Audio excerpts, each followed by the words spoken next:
श्री शिवाय नमस्तुभ्यं। आराधना में तुम लीन हो। महाराज दुनिया के लोग नहीं समझते कि शंकर पर जल चढ़ाने का क्या लाभ है।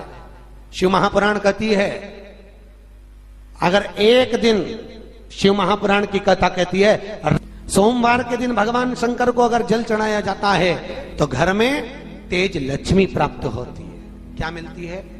तेज लक्ष्मी। कर बैठी थी, उनके नेत्र से अश्रु गिरा, उससे बेलपत्री उत्पन्न हुई। काय का वृक्ष उत्पन्न हुआ? बेलपत्र।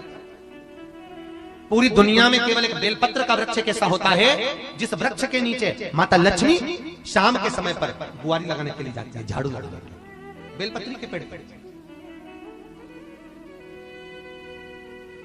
बेलपत्र का वृक्ष, जिसके यहां लक्ष्मी नहीं टिकती हो, पैसा घर में नहीं आता हो, बहुत चिंता लगी रहती हो, लक्ष्मी से जुड़ी हुई, व्यापार से जुड़ी हुई, पैसा आ ही नहीं गया, बहुत मेहनत कर रहे हो।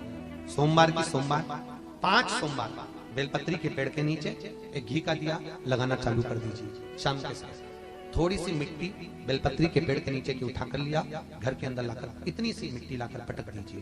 5 सोमवार करके देखो, छठे सोमवार पे करने की जरूरत नहीं पड़ेगी, व्यापार अपने आप बढ़ना चालू हो जाएगा। लक्ष्मी शाम के समय पर प्रतिदिन बेलपत्र के पेड़ के नीचे बुआरी लगाना। शंकर भगवान की प्रियता बेलपत्र। पहले भी कथा में कहा, फिर कहते हैं, जिस व्यक्ति के जीवन में धन, संपदा, वैभव, सत्ता, लक्ष्मी की थोड़ी भी कमी दिखती हो, उसको बेलपत्री के वृक्ष का पूजन चालू कर देना चाहिए। जाओ सोमवार के दिन बेलपत्र वृक्ष के नीचे जल चढ़ाकर, जल का सिंचन कर कर, उसी बेलपत्र के नीचे शाम के समय पर संध्या काल में, प्रदोष काल में भगवान देवाधिदेव महादेव गौरी शंकर का स्मरण करो। बेलपत्र की जड़ की ओर, बेलपत्र की तना की ओर, बेलपत्र के वृक्ष की ओर तुम्हारा मुख हो। कोई आसन नहीं, कोई आसन नहीं, केवल बेलपत्र के वृक्ष की ओर तुम्हारा मुख हो।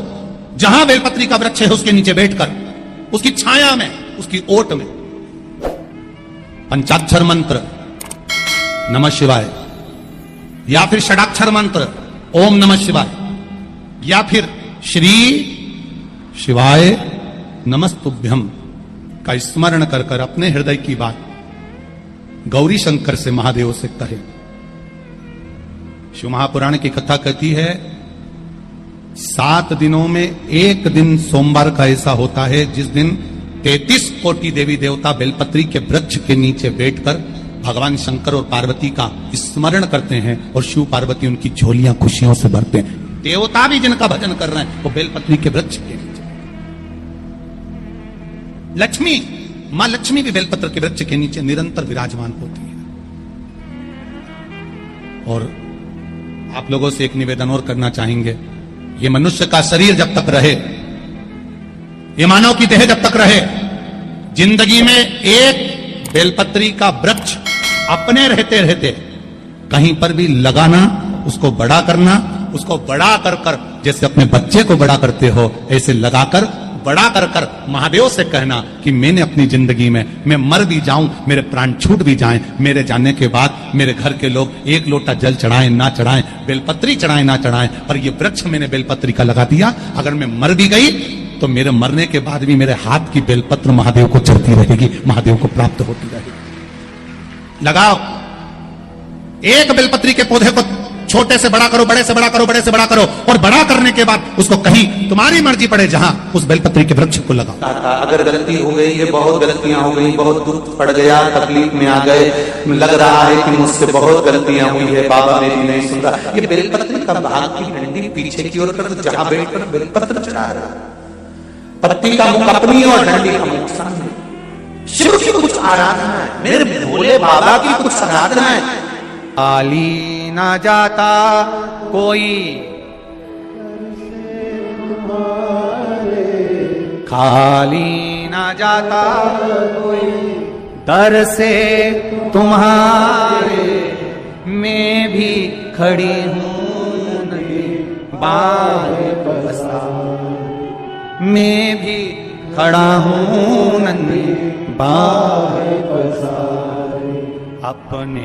बैसाख के महीने में तो आपको अगर शरीर में कहीं पथरी भी आ गई है ना, कहीं नेत्रों में अगर ज्योति कमजोर पड़ रही है, जाले पड़ने लगे, चश्मा बढ़ने लगा, रात को आंखों में जलन होने लगी, रात को नींद नहीं आ रही है, तो बैसाख के महीने में जो दुर्वा होती है, इस दुर्वा को तोड़ लाओ। जहां पर अशुक सुंदरी का स्थान होता है, जहां पर अशुक सुंदरी का जो स्थान होता है, उस अशुक सुंदरी के स्थान पर उस दुर्वा को रख दो। और कुंदकेश्वर महादेव का नाम है। कौन से महादेव का नाम लेना है? कुंदकेश्वर। उस दुर्वा को उठाकर लिया। बैसाख के महीने में कोई भी तिथि, कोई भी दिन, कोई भी वार आप बैसाख के महीने में कर सकते हो। उस दुर्वा को लेकर आओ, लगभग 20-25 दुर्वा लेना, उसको लेकर आइए। सुबह सुबह कुंदकेश्वर महादेव का नाम लेकर उसको खाना प्रारंभ कर दीजिए। एक दुर्वा रोज खाओ। जो पथरी है या नेत्रों में तकलीफ है या कोई ना कोई रात्रि को नींद नहीं आना, बेचैनी हो जाना, घबराहट होना, धीरे धीरे धीरे धीरे 20 दिन की वो दुर्वा है, 20 दुर्वा एक एक दिन खाना चालू करो। 4 या 5 दिन लगेंगे, अपने आप आपको कोई गोली खाने की जरूरत नहीं पड़ेगी, नींद अपने आप आना प्रारंभ हो जाएगी और बेचैनी। अशोक सुंदरी वाली जगह पर दुर्वा समर्पित कर कुंदकेश्वर महादेव का नाम लेकर। कौन से महादेव? कुंदकेश्वर। जिस नारी का रजोधर्म से जुड़ा हुआ जो भी तकलीफ होती है, केवल हाथ में जल लेकर आसक्ति का नाम लेकर भी वो पान कर लेती है, तो रजोधर्म से जुड़े हुए सारे दुख, कहते हैं कि गर्भ में, गर्भाशय में अगर गांठ भी पड़ गई है और डॉक्टर कह रहा है कि बच्चा रानी में गांठ है, गर्भाशय में गांठ है और इसका ऑपरेशन होना जरूरी है, आसक्ति दक्ष प्रजापति की पहली पत्नी का मात्र स्मरण कर कर अगर आचमन पानी का कर लिया जाए तो गांठ भी गर्भाशय की गलना प्रारंभ हो जाती है। ये वो नाम, ये वो शब्द है। अगर मान लो शरीर में कोई गांठ पड़ जाती है, डॉक्टर अपना इलाज कर रहा हो, उस जगह पर प्रजापति वीरण की पुत्री आसक्ति का नाम स्मरण में आना चाहिए। एक बार सब बोलिए, क्या नाम है? आसक्ति। और हम आसक्ति का नाम भी नहीं बोल सकते, तो इसी आसक्ति का एक नाम है वीरणी। क्या नाम है? आसक्ति का स्मरण। अगर गांठ भी गर्भाशय में है और डॉक्टर बोल रहा है कि ऑपरेशन है, कराना है, डॉक्टर साहब से कहना, साहब जल्दी तो नहीं है ना, 15 दिन का समय तो मिल सकता है या 10 दिन का समय तो मिल सकता है इसका ऑपरेशन कराने के लिए। फिर आसक्ति का नाम लेकर शिव जी की शिवलिंग पर जब हम बेलपत्र समर्पित करें तो ये डंडी का मुख जब हम शिव जी को चढ़ाते हैं तो इस डंडी का मुख हमेशा हम उधर रखते हैं। अब की बार आसक्ति का नाम लेकर जब हम शंकर भगवान को बेलपत्र समर्पित करेंगे तो ये डंडी का मुख शिवलिंग पर अपनी ओर रखेंगे और उसी बेलपत्र को चढ़ाकर जल समर्पित कर कर आचमन कर कर उसी बेलपत्र को लाकर घर के द्वार को पूरा खोलकर घर के अंदर प्रवेश कर कर घर के बाहर स्मरण को, शिव को याद करते हुए उस बेलपत्र को चबा चबा कर खाना प्रारंभ करिए। 10 दिन मांगिए आप, ये 10 दिन के बाद मैं ऑपरेशन कराऊंगी, मना नहीं, पर एक बार मैं मेरे महादेव का नाम का स्मरण करना चाहती हूँ, एक बार शिव तत्व को जान। क्या नाम है? जम के बोलो, नाम बोलो फिर से। आसक्ति। इस नाम की मूलता का स्मरण करिए। वीरणी आसक्ति। जैसे गणेश जी की 2 सूंड होती है, एक राइट सूंड का गणेश, एक लेफ्ट सूंड का गणेश।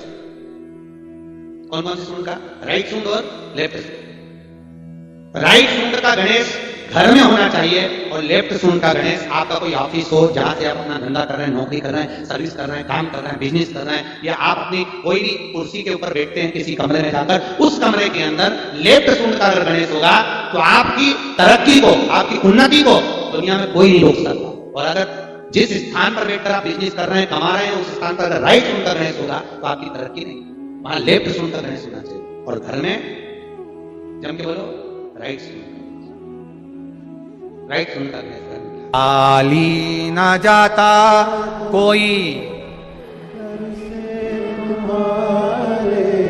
खाली ना जाता कोई, दर से तुम्हारे में खड़ी हूँ नंदी बाहें पसार, मैं भी खड़ा हूँ नंदी बाहें पसार।